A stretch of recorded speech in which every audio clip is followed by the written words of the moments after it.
Good afternoon, and welcome to the first in a series of dialogue, and that's exactly what we are hoping that it will be, dialogue. When we finish, we want to discuss and talk about some things for the legacy of East Cleburne.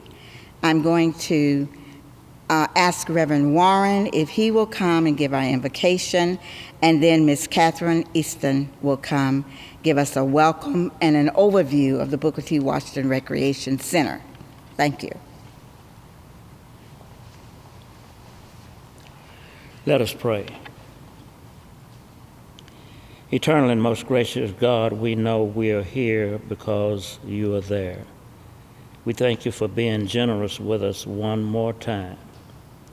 In the words of our ancestors, we understand and we know and have experienced that the four corners of our bedroom could have been the four corners of our grave. We thank you for being generous with us and giving us another opportunity.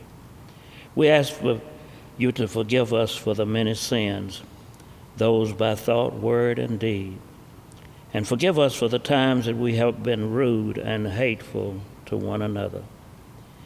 We welcome you, Holy Spirit, in this place, that we might accomplish that which we have chosen to do. We're thankful for those who are here this evening, and we ask for bountiful blessings upon them and their loved ones, and stay with us when we leave this place. This is our prayer in the matchless, marvelous name of Jesus. I ask you to help me say, amen.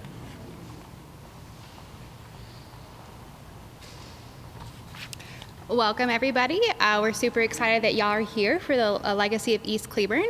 We're excited to put this program on at Booker T. Washington Rec Center, where the high school used to be.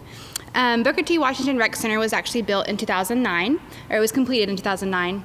The facility used to share with East Cleburne Community Center, and so they used to have different programs here, child care facility, some different activities for kiddos, and different activities for the adults as well.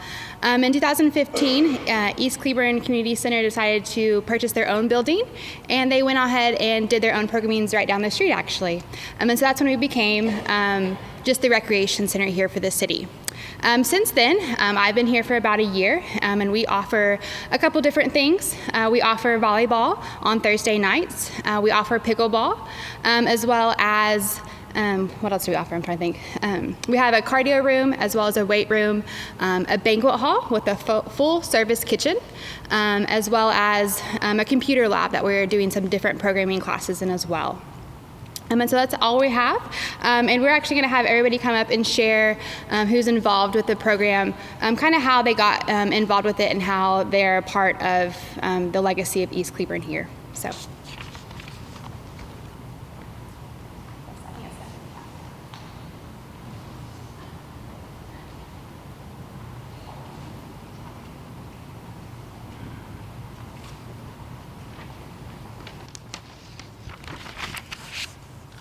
Hello, I'm Stephanie Montero. I am the manager of the Leyland Museum of History here in Cleburne and also the Cleburne Railroad Museum.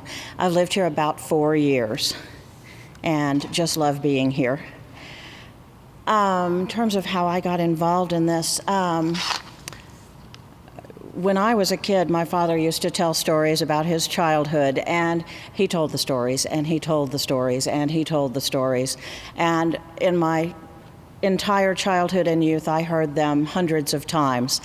And I thought I knew them backwards and forwards, and I always said I was going to record those stories, but you know how it is, they never got recorded.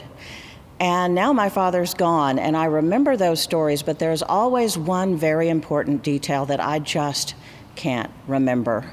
My grandfather moved to Fort Worth to work in the stockyards. Did he work for Smith or did he work for Armour? I don't know. And it's so easy for those little details and for the big things to get totally lost in time. It's very frustrating and especially embarrassing for me to not know those things when I call myself a historian. one of the things you learn really quickly when you're interested in history is that the luckiest thing you can have is one of those people that's really just fascinated with history and with the story of a war or a family or a neighborhood, and is really holding on to those documents and that history. And if you're really lucky, then it gets put into the hands of somebody someplace, a library, a museum, a community center, somewhere where they can hang on to that history. And that's one of the things that the Leyland Museum is trying to do. Since I came here 4 years ago, I did become aware that the Leyland Museum did not have as much history of East Cleburne as I really wanted to have, and we're very hungry to have that. We do have some recorded interviews that were done, students from Booker T. Washington. We have some great things. We actually recorded a talk that Reverend Warren did on the Eagles of Carver Park a couple of years ago. We have some artifacts, but we don't have nearly as much as we would like to have. So we're so thrilled that all of these talks are happening and that they're going to be recorded and that we're all going to have access to all of this information, and hopefully we'll all start talking to one another. So if there's anyone out there that has wonderful memories and has wonderful history of anything in Cleburne, but particularly tonight, East Cleburne, I hope that they'll be willing to share and maybe come and talk to me. I brought business cards even. We are perfectly used to scanning photos and documents and giving them back. You don't have to give us things forever if that's not what you want to do.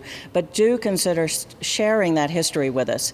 It's incredibly important, and we are so happy to be able to take part in this and looking forward to what we're going to learn over these next 7 talks. Thanks.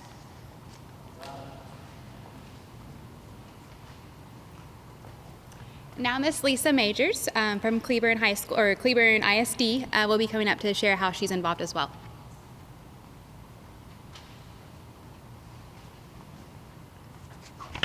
Well, I was thrilled to receive a phone call inviting me to be a part of the team that would sit down and look at what this might look like. All I could think of is we're getting a gift. Our community is getting a gift. Our students are getting a gift. We are so excited with the prospect of having our high school students attend some of these wonderful lectures and presentations.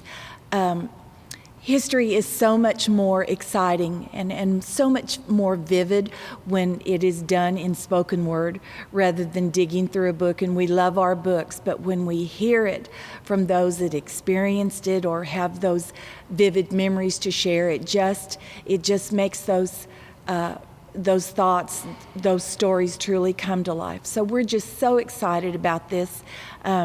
We're excited from the standpoint of our teachers as well, what they will glean from this. So this is huge, and I do hope it's the start of other wonderful things, but we just can't wait. I'm glad to see several colleagues and co-workers here tonight. I know they feel the same way I do. So truly, Mr. Warren, Dr. Dollarhide, and City of Cleburne, again, we just thank you for this gift, because that's truly what it is.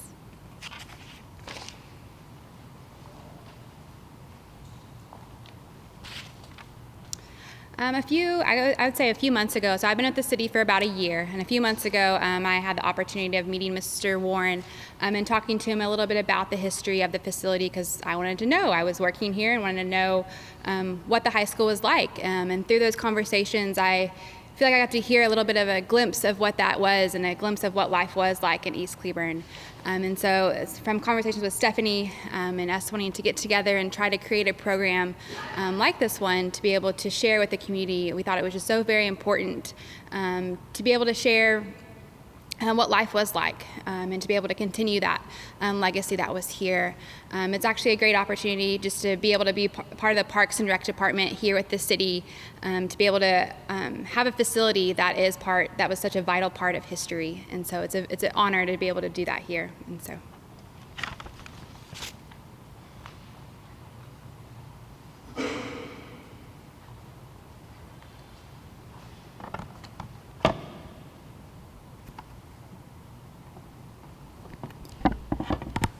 I am Pastor Bill Wright from East Cleburne community, and I've been asked to talk about why the legacy of East Cleburne.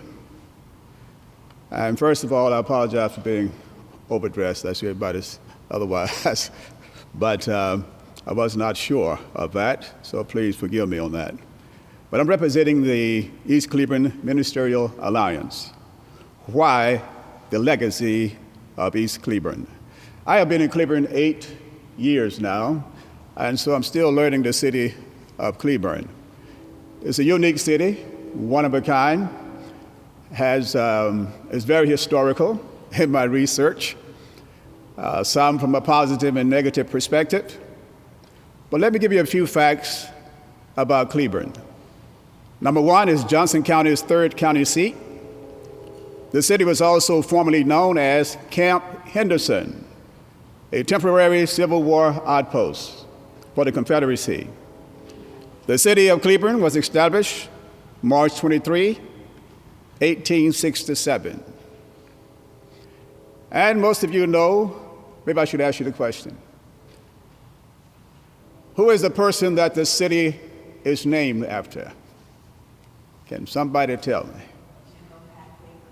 General Pat Cleburne. Can anybody tell me who he was? What made him famous? Well, this is what we call history. He was a major Confederate general, and many of the men who went off to war came through him.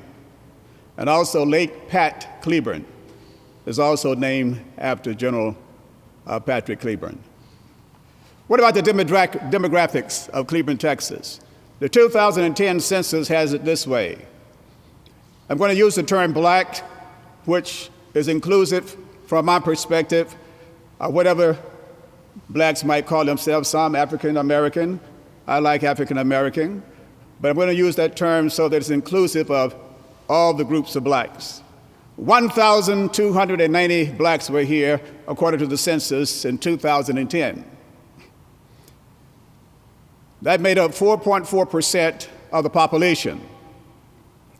For its whites, 24,159, which makes up 82.35% of Cleburne. Demographics for our Hispanics or Latino, 7,959 individuals, making up 27.13%, which means that our highest amount of residents of the whites with 82%, followed by the Hispanics, Latinos, 27%, and then followed by other races, a mixture of races, 9.36%. And the least, but not the less important, the 4.4% of the blacks that make up the city. Why the legacy of East Cleburne? First of all, we need it because it teaches us about the past. It also helps us to know where we're going in the present. And most of all, it opens the door for the future. That's why we're having this series here. It's very important. Why the legacy of East Cleburne? The legacy of East Cleburne gives us a glimpse of the black experience in Cleburne, Texas. Since I have been here, I have going around the city. Of course, we have blacks now scattered all over the city, but the majority are on what we call the side of East Cleburne. Majority of the Hispanics are also in East Cleburne. We are happy to see some of the progress that is taking place now in East Cleburne. It has not been. We see construction of homes all over the place now. I'm not sure who made those decisions, but those decisions have been made. And I'm very happy about that. Number 3 here, why the legacy of East Cleburne? It gives us a portrait of the effect of the Cleburnic society on blacks and the black impact within the Cleburnic society. That might be a new word for you, Cleburnic, but it just talks about Cleburne at large. Why the legacy of East Cleburne? It gives us a peek into the history, into the culture, social norms, and religion of East Cleburne. Why the legacy of East Cleburne?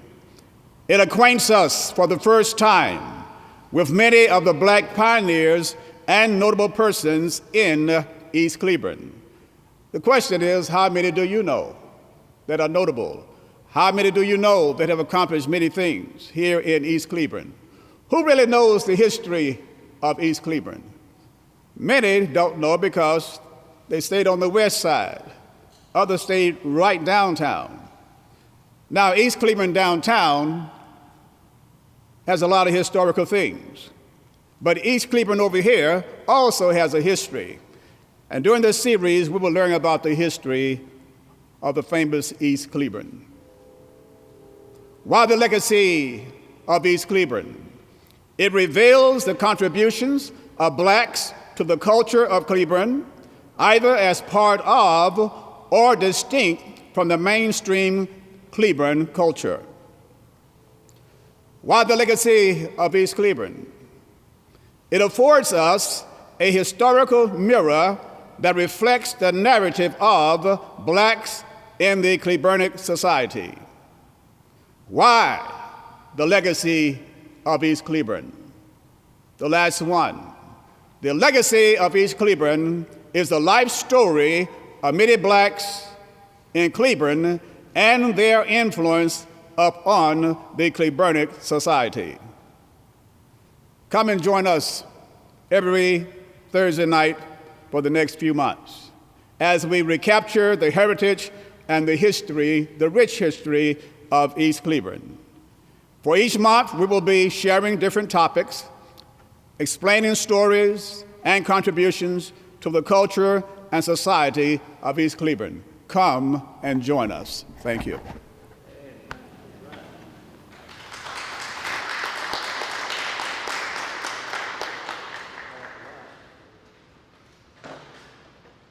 We're going to briefly look at some of the social factors that influenced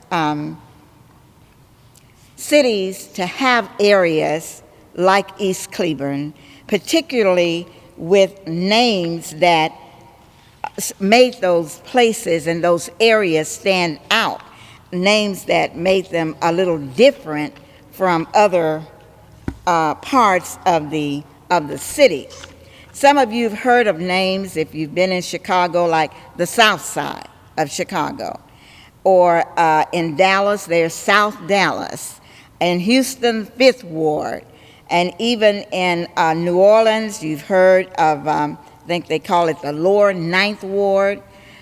In New York, there's Harlem. And in Cleburne, there's East Cleburne.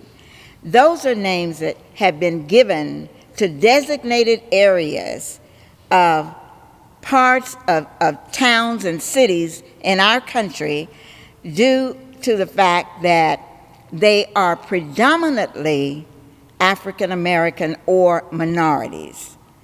Now, that hasn't always been the case.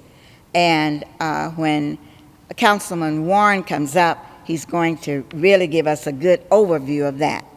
But it did happen because of a set of events in our country during segregation, and particularly a set of events that were designed to cause separation of our races. One that we called was redlining. Redlining, of course, was outlawed in effect by the federal government almost 50 years ago. But it has not changed, for the most part, the makeup of the cities across this country. We still have those areas in cities that we call across the track, those areas that are different from the whole of the city, and therefore their history remains within the area. It is not shared as a whole body of the city. That, unfortunately, has happened in Cleburne, but not just Cleburne. It is an event or an activity that has happened all over our country. The redlining was caused by another factor that we called white flight. The white flight actually caused our division in cities being separated by races. So when cities were redlined, a sociologist, by the way, coined that term, because banks began to draw red lines around areas where they would or would not loan money for either home improvements or buying homes, and they would draw blue lines around areas that were good to go, and white lines around areas that were really, really okay. You can come in and get along without much of anything. But the red-lined areas were the undesirable areas in our country. And this is how we got these things, these parts of cities called East Cleburne, called South Dallas, Fifth Ward. Those areas came about not necessarily because of the people who lived there not taking care of the area or even being forced to live together in one area of a city, but they actually came about because of governmental rules of segregation. White flight began to occur from areas that were redlined. And so as the whites who had the tax base, the money, moved out of those areas into more desirable areas, and who can blame them? That's really something we all desire the best for our families and our homes. But as they moved out, they took their tax base with them, the city's tax base, and left those areas where there was no attention given to the infrastructure. The streets became bad. All of the big major grocery stores and markets did not build over there. It was very difficult to get a loan, even to build a reasonable looking house or to repair or restore the house that you had. So we ended up with what we call places like East Cleburne. And in those areas that we call East Cleburne, we know that because you can't get big grocery markets to come in, some have become what we call food deserts.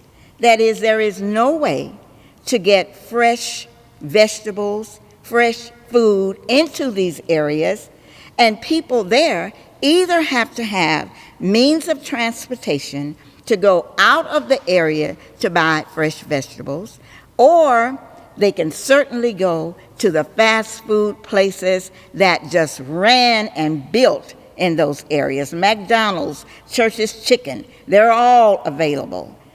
But that then had another problem because it began to affect the health of the children and the people who lived in those areas.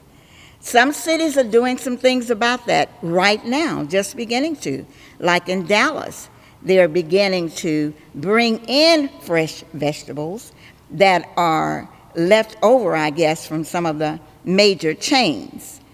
But all of these problems were created because of what we call the white flight. And so we get these areas like East Cleburne, where little attention is given to. But more than that, the attitude of the larger city is, can anything good come out of East Cleburne? And we say, yes, it can. And the larger city needs to embrace who we are as one and not as East Cleburne and Cleburne, that we're all one. But you've got to know the contributions made by those in the area of town despite the conditions that they had to live in. So that's what we're looking at tonight. We're going to be looking at how these areas all across the United States have developed and produced great leaders, many whose names are very, very not well known in cities and should be more known. As we've given more attention in our country to Black history, we've learned about some of the great contributions. But I dare say, on a broader level, that's fine. But what about your hometown? Do you know the African Americans who have made contributions and been successful in your own hometown? And that's what we'll be looking at tonight. The last thing I just want to call your attention to, several years ago, it doesn't seem like it's been 2005 is when Katrina struck.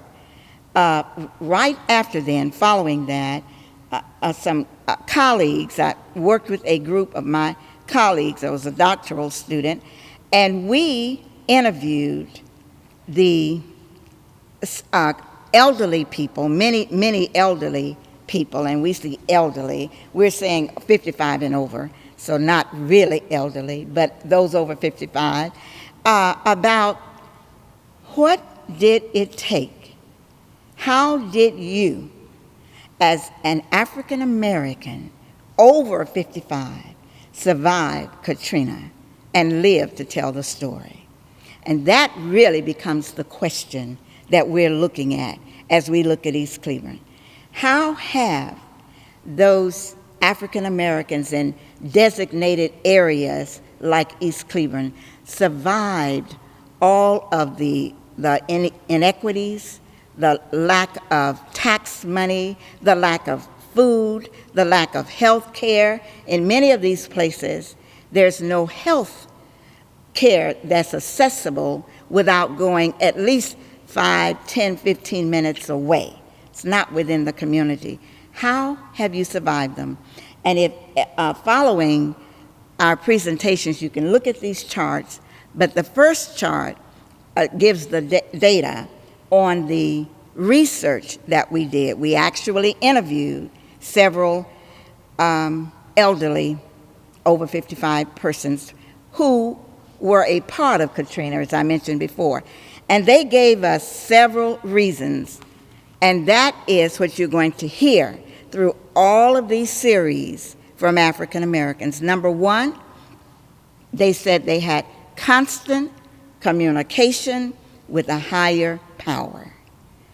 And that is a theme that we find that allows South Dallas to continue to stay aboard water and even thrive and survive. That theme covers all of cities that have areas like East Cleburne. That is a theme that we'll see in East Cleburne, that number one is the constant contact with the higher power. And they also mention that miracles of faith in a higher power. That's another thing that we have seen over and over in communities like this, where they have been able to make it in spite of the neglect, the flooding, all of the sewage that comes from companies and that are in those areas, the asbestos and all of that. How have African Americans in these areas been able to survive? Miracles of faith, and that is to believe in a power that will help you or help them through this event, this place that we live in, these circumstances, no matter what. Their faith brought them through. And then the third thing they said was daily Bible reading. That theme you'll see over and over again. And we'll hear a little bit more tonight from Sister Zetta Rice, whose grandmother was one of the ones who kept the education going in this community. Happened over and over and over, not just here, but in all the communities. And then the very last thing that they said was actually just devotion, being devoted to a supreme being. So we're here just to let you know how those who survived in areas like this survived, and also to point out to you some of the success stories. Not everything bad comes out of East Cleburne. There have been many, many success stories. And because of the thrust on education and the firm belief in education, it will continue to be an area of Cleburne where good things are happening, and we want the whole city to celebrate it. Amen? All right. Thank you. Now I'm going to turn our series over to Reverend Warren, who actually is giving us the meat of the series. He's going to be talking about this series, day-to-day life in East Cleburne, and then Sister Zetta Rice will follow him, and he'll come back and close us out.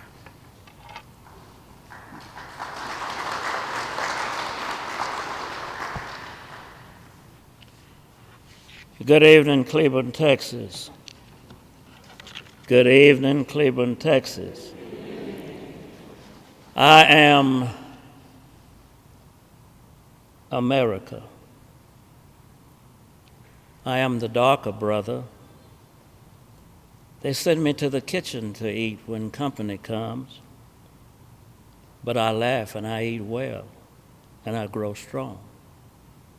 Tomorrow I'll eat at the table when company comes, and nobody will dare say to me, eat in the kitchen then. Besides, they will see how beautiful I am and be ashamed, because I too am America. I want to share with you this evening right quickly, because we do have another program to attend this afternoon. But I grew up about 2 blocks from this particular area called Booker T. Washington campus. This is the actual gym that I played basketball in Booker T. Washington High School. Of course, it wasn't this beautiful, and it didn't look at all like this, but this is the structure.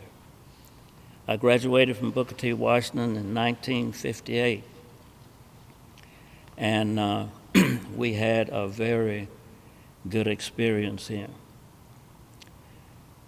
I want to just visit with you just a little bit on East Cleburne versus West Cleburne. A social construct, what is its meaning, and why does it exist? Why are we here? It is a natural inclination to encapsulate ourselves in a superior fashion with people who are just like us, and to assume that we are fulfilling the mandate of our lives if we just confine our love to our own family or to people who are similar and compatible. Such phenomena lends credit to the theory of social construct, which asserts that society places people in groups and favors certain groups over others. Accepted definition states that social construct is an idea or notion that appears to be obvious to a person who accepts it, although it is not reality. Humans learn social beliefs from birth, and as a result, they are participants in the social construct theory. This theory also includes race, asserting that race is also used to group and a class society. It is for this reason that we are here this evening to share with you our experiences as we toiled in this area identified as East Cleburne, the area known as just across the tracks. For practically all of my youth, the railroad tracks created the notion that somehow those who lived just across the tracks were somehow different if not inferior. I'm not sure that many of you in here realized, but the overpass was not there, and the tracks were there. And a lot of people lost their lives as a result of the ambulance trying to rush people to the hospital, and then stop there, and the train would stay on the tracks for looked like hours. And it was not until the late 80s and the mid 90s, and Gene Leach, who owned Leach Barbecue, was a primary person to approach the city council to build and construct the overpass as it exists today. And I was the vice chairman, he was the chairman, and I was the vice chairman, and we had a pretty hard struggle convincing the people that we needed that overpass there. And it's done a great thing for us. Conditions in East Cleburne. Let me just share with you right quickly. Many of you traveled, when you came in this afternoon, you traveled on Brazos Street. And during my youth, Brazos Street was the only street in East Cleburne that was paved. And it was used, the traffic was heavy on it simply because of the Santa Fe Railroad. There was about maybe as many as 1,800 employees during that time at Santa Fe Railroad. And the hours was from 8 to 4, and from 4 to 12, and from 12 to 8. And so Brazos Street was pretty busy all of the time. There were some businesses in the area. Neff Service Station was right there on the corner of Brazos Street and Hollingsworth. The little building there now is where the Hispanics have a church. That was Neff's filling station back during the time when I was a kid. There were grocery stores on the S-curve of Brazos there. Ed Gray's grocery store, R.C. Hicks grocery store, J.D. Kinnemer, and also a black-owned grocery store by the name of a gentleman, Clarence Cashman. There was a drugstore, and a white barber shop was there. And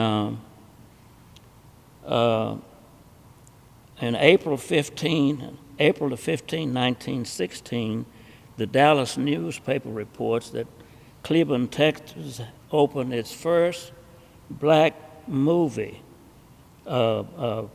place, and it was owned by Ed Helms, who was a gentleman who lived here. Now, this area that you're sitting in right now, this area of town, this was referred to as the Timber. This is where a considerable concentration of black people lived.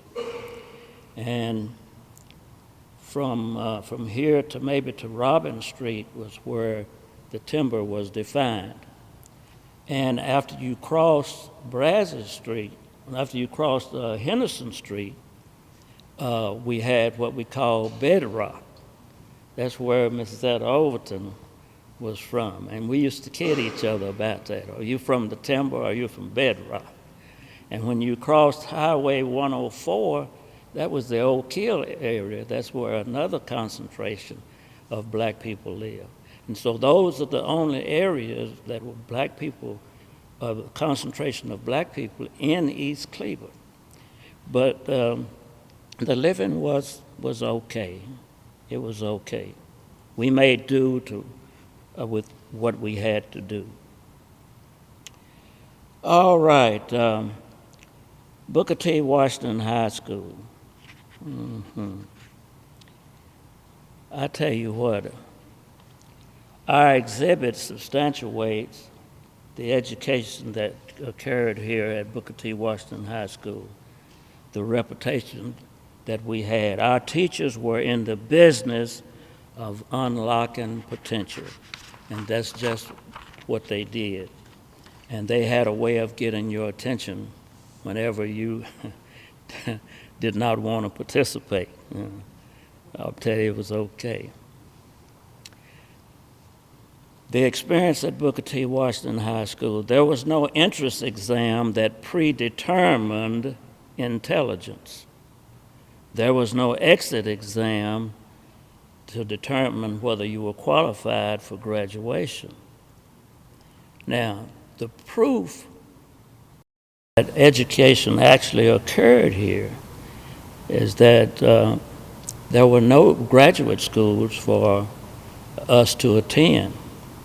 And so we had to attend predominantly white schools, colleges, to get a master's or a PhD. And many graduates from here went on to get their doctorate degree and their PhD. I'm going to say their master's degree and their doctorate degree after they finished here.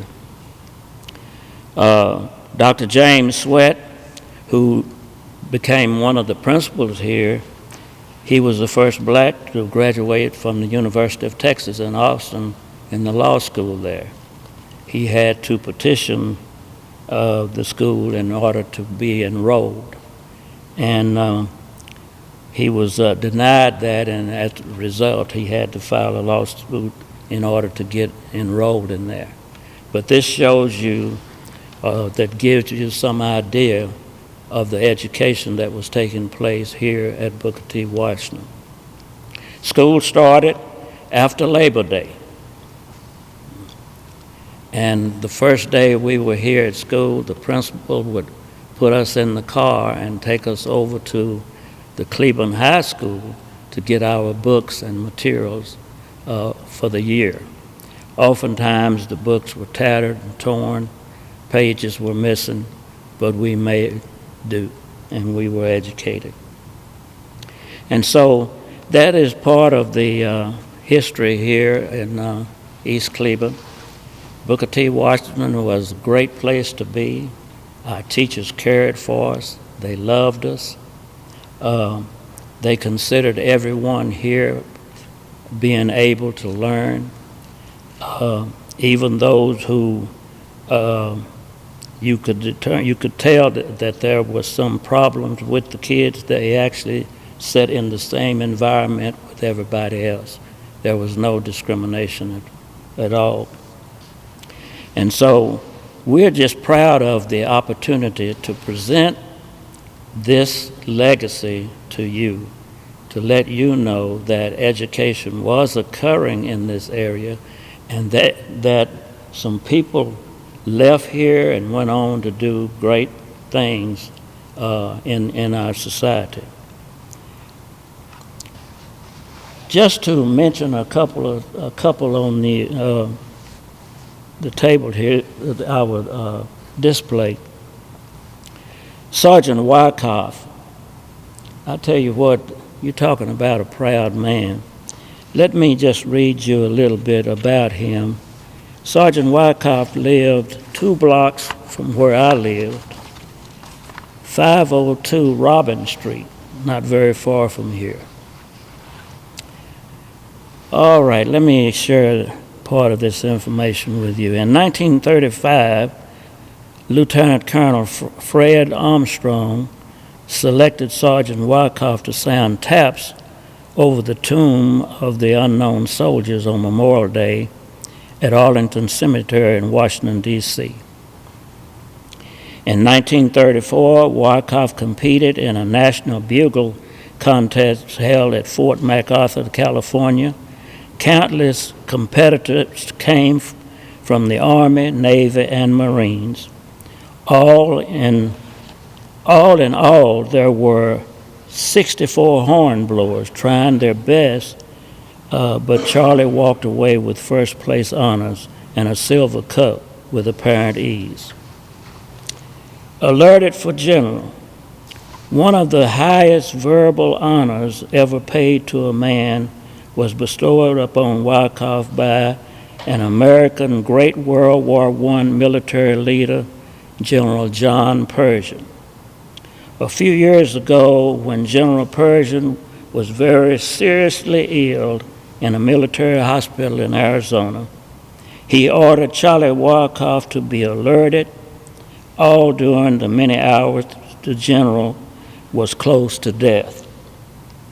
He emphatically stated that he would have no one but Charlie to blow his taps in the event of his passing away. And so those are some of the people who lived right here in East Cleburne. And then another one is Dr. James Cash. Dr. James Cash was the first black basketball player at TCU. His mother was one of the teachers here. And I'll leave that up to, I'll let Zeta talk a little bit about her, but because she was her instructor when she was here. I graduated in '55, and I think Zeta graduated later on. But we are just grateful that that you came out and here with us to hear how it was that things were in East Cleburne during that time. We had a lot of fun here with our teachers and everything, and I can really tell some stories that occurred here at old Booker T. Washington High School, and it was great.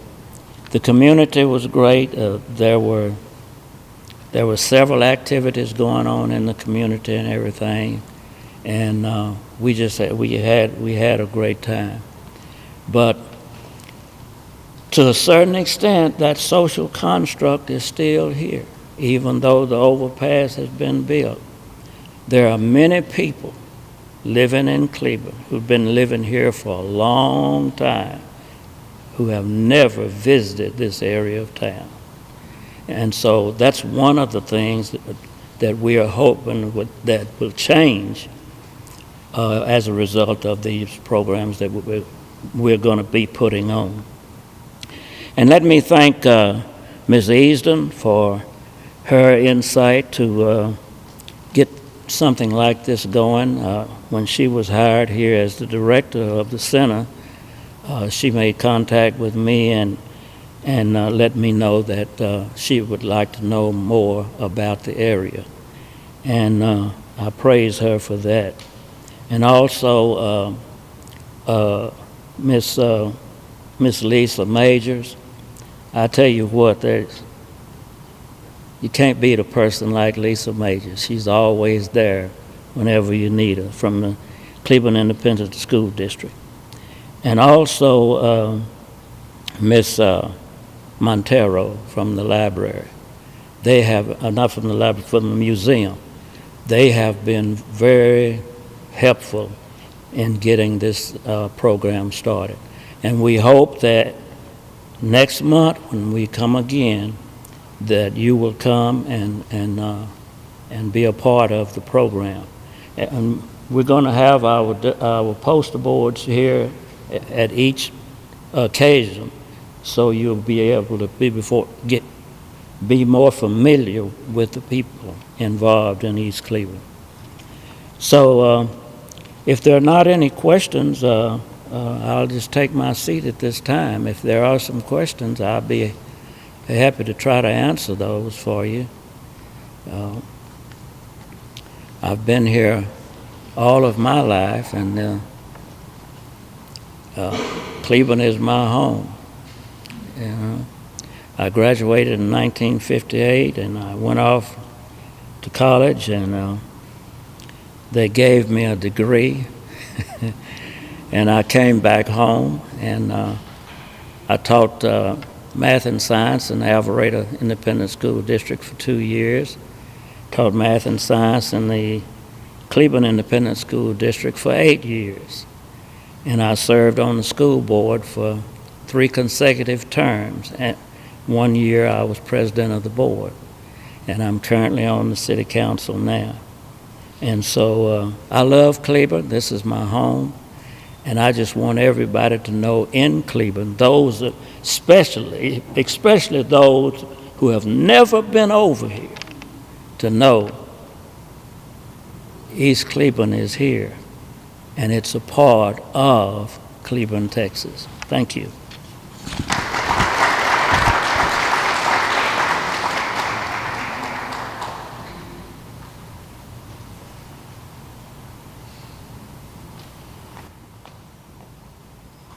Good evening.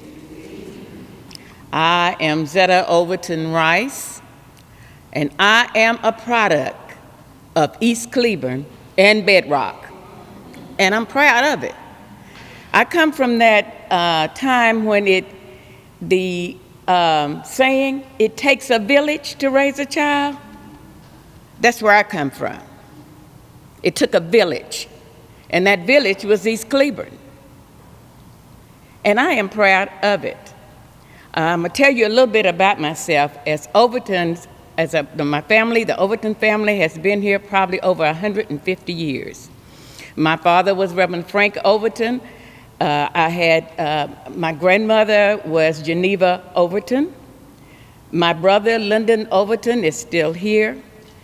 And this is a place that I love.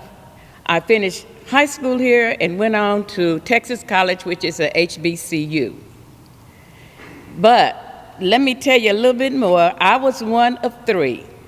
Norma Lils Green, me, and Alicia Crockett were the first three blacks that Southwestern Bell hired here in Cleburne. I stayed here for a while before I moved on with AT&T and retired after 30 years as a technical sales manager. It wasn't easy, but it was done. And I got that background from right here in Cleburne at Booker T. Washington. Let me tell you a little bit about Geneva Overton. Geneva Rice Overton. She was born in 1894 in Ruston, Louisiana, and she died here in Cleburne on July the 5th, 1968. She had always, as a little girl, she would tell me how she got started. She loved children, and she wanted to teach school. So she did attend Texas College and took child development courses. And after she got through with that, she opened the first nursery. It was called the Gay Nursery and Kindergarten School here in Cleburne, and it's the only place that blacks had to send small children. And she would take them from 6 months up until it was time for them to go to first grade. By herself, with sometimes my mother helping, and maybe one other one. She got some funding from Church Women United that helped out. But let me tell you, she earned the respect and the love of most of the children that was in Cleburne that came to her, and most of them was after World War II, is when she got most of those children. She opened the nursery school in 1941 that was to help out mothers who was working and had to have small children in school, and she took them in at that time. And they nicknamed her Big Mama, and that name stayed with her for the rest of her life. We all know her as Big Mama, and everybody knew her as Big Mama School. Her first kindergarten class graduated in 1947, and I think there's pictures of them over there now. Her first graduating class. And it was often said that if you went to Big Mama School, you could skip first grade and go on to second grade. And let me tell you why. And it wasn't because she was a disciplinarian, yes, but it was the love that she had.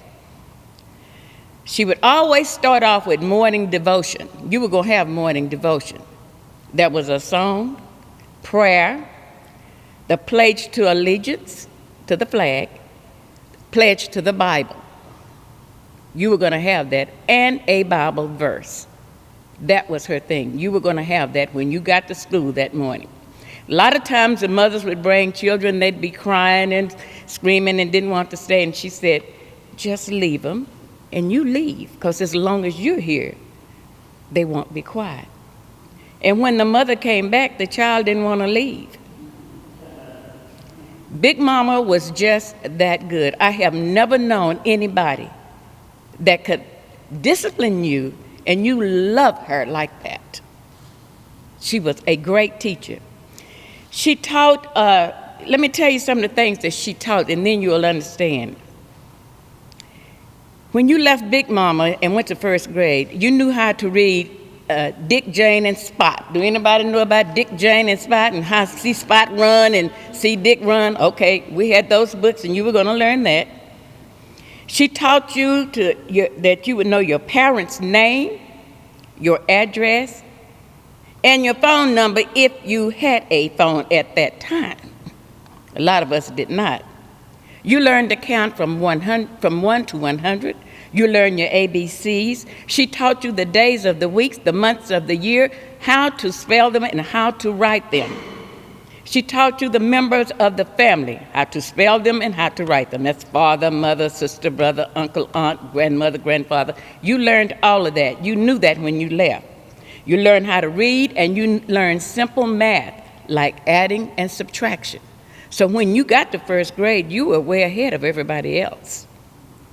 She would tell you, she would teach you how to tell time and how to count money.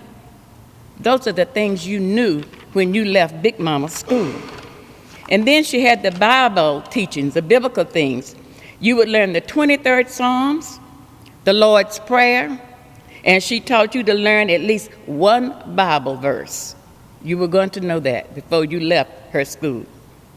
And there are some here that went to her school. I think I see Yvonne Ingram back there. She went. I think did one of you two go? And I went. Yeah, and Reverend Warren's, all of his children went. Demetrius, all of them went. They all went to her school. And she taught until her death in 1968. She died in 1968. But my father donated all of because when she started the school, she had it in her home. Then she bought the building next door to her and had the school there. And the little furniture, the tables and chairs were donated to her by the Church Women United. And after she died, my dad donated all of that so that we started the Geneva Overton Childhood Experiences Center. We started it at Greater Mount Zion Baptist Church in their basement, because I taught there for a while before I started working for Southwestern Bell. She donated all of that information, all the books, everything that she had. My dad donated it to them. There was a board of directors set up that my family was a part of that board of directors. Miss Gloria Scales at that time became the director of that. And later on, they moved the school to here at Booker T. Washington. It became Geneva Overton Childhood Experiences Center until it closed. And I'm not sure when they closed it. But it was to see her with those children. They all loved her. One of my friend's son one day, we were talking, and I was with his mom. We was in the car, and we passed the school. It's the old building. It was old, tattered and torn and beat up, but inside there was all that love that you could feel.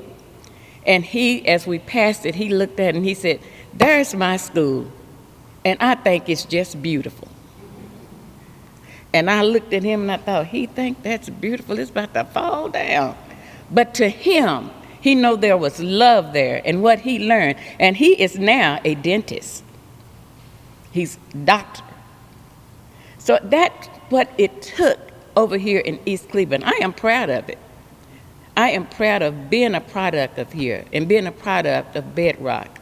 Regardless of what happened, what went on, we were taught, we were loved, and we were taught that we could be something special. And so that always stayed in my mind. And I was able to give that to my children. You are something special, no matter what color you are. It doesn't matter. It doesn't matter. What it is the love in your heart. My grandmother died from a heart attack. And we always said it's because she had so much love in her heart for everybody, all the kids that she had, that her heart just couldn't hold anymore, that it just could not hold anymore.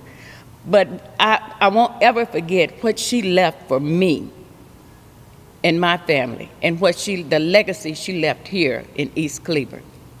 Thank you.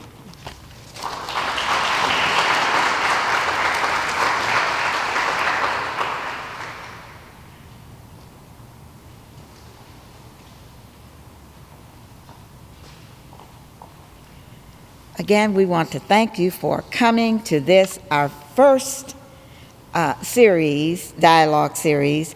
We will have speakers at some of the other ones. We're hoping to get Dr. James Cash to come in when we do the piece on education. And then there are others that we're really hoping to bring back who have been a part of this wonderful legacy, as Sister Zetta just so beautifully described by her grandmother. So again, are there any questions, or before we dismiss, any questions or comments that you would like to contribute or ask?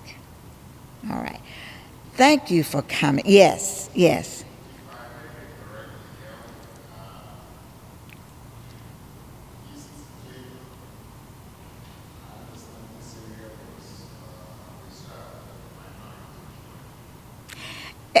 From what I understand, I can't answer that, but I know John Warren can. It was not always minority. This area wasn't minority at all, but because of the white flight, that whites moved out. He has shown there were many places in East Cleburne where whites actually lived, so he can answer that a little better than I can. Not a Cleburneite, but I love Cleburne. This was what. Actually, my question is, if it's, okay, I'm thinking predominantly the blacks over here, right, this thing, and then you have other minority groups. This particular area was where the greatest concentration of black people lived, but they were not the dominant group. The dominant group in this area were whites, and still is. But this is the area where we were restricted to live. And this particular area, say from Park Street, where Carver Park is, over to Robin Street, where I live, was referred to as the timber. And then beyond that, was predominantly white. For an example, Brazos Street up here, North Brazos, was all white people. No black people lived up there on that area. See, all that. And then when you crossed Henderson Street was where Zetta and all her family lived, and they called that Bedrock. And then when you went beyond Highway 104, that was the Oak Hill area. That was another great concentration of black people out there. Can you understand him?